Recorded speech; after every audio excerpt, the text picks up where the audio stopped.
Hi friends, சத்து மாவு வச்சு ஒரு ஹெல்த்தியான போண்டா எப்படி செய்கிறதுன்னு பார்க்கலாம். ஒரு பாத்திரத்தில் ஒரு கப் சத்து மாவு போட்டுக்கோங்க. என்னோட ஏ ஆர்கானிக் சத்து மாவு தான் நான் இன்றைக்கி எடுத்திருக்கேன், ஹெல்த் மிக்ஸ். ஒரு கப் கடலை மாவு ஆட் பண்ணிக்கோங்க.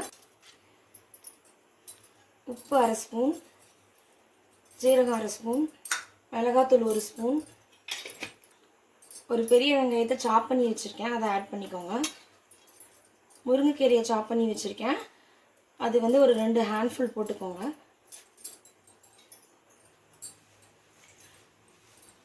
இது எல்லாத்தையும் நல்லா மிக்ஸ் பண்ணிவிட்டு தண்ணி ஊற்றி போண்டா மாவு கன்சிஸ்டன்சிக்கு பிசைஞ்சிக்கோங்க. போண்டா மாவு கன்சிஸ்டன்சிக்கு பிசைஞ்சாச்சு ஃப்ரெண்ட்ஸ். இப்போ ஸ்டவ் ஆன் பண்ணி ஒரு பாத்திரம் வச்சு அதில் ஆயில் ஊற்றி மீடியம் ஃப்ளேமில் வச்சுக்கோங்க. ஆயில் நல்லா ஹீட் ஆனதுக்கப்புறமா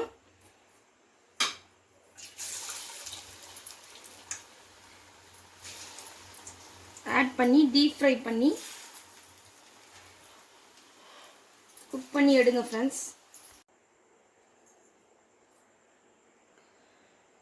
பாருங்கள் ஃப்ரெண்ட்ஸ், ஹெல்தியான சத்து மாவு போண்டா ரெடி ஆகிடுச்சு. உள்ளே சாஃப்டாகவும் வெளியே கிறிஸ்பியாகவும் எம்மியாகவும் ரொம்ப டேஸ்டியாக இருக்கும் ஃப்ரெண்ட்ஸ். இது ஒரு ஹெல்த்தியான ரெசிபி ஆல்சோ, நீங்கள் ட்ரை பண்ணி பாருங்கள். எங்களோட ஹெல்த் மிக்ஸ் வச்சு நிறைய ரெசிபிஸ் நான் பண்ணியிருக்கேன், அது எங்களோட ப்ரீவியஸ் வீடியோவை செக் பண்ணி பாருங்கள் ஃப்ரெண்ட்ஸ். பாய், நெக்ஸ்ட் வீடியோவில் பார்க்கலாம் ஃப்ரெண்ட்ஸ். எங்களோட AA organics health mix, honey, hair oil, organic soaps அதெல்லாம் பர்ச்சேஸ் பண்ணணுன்னா எங்களோட ஓன் வெப்சைட், வாட்ஸ்அப், அப்படி இல்லைன்னா டிஸ்கிரிப்ஷனில் கொடுத்துருக்க மீஷோவோட லிங்கை கிளிக் பண்ணி நீங்கள் பர்ச்சேஸ் பண்ணிக்கலாம் ஃப்ரெண்ட்ஸ்.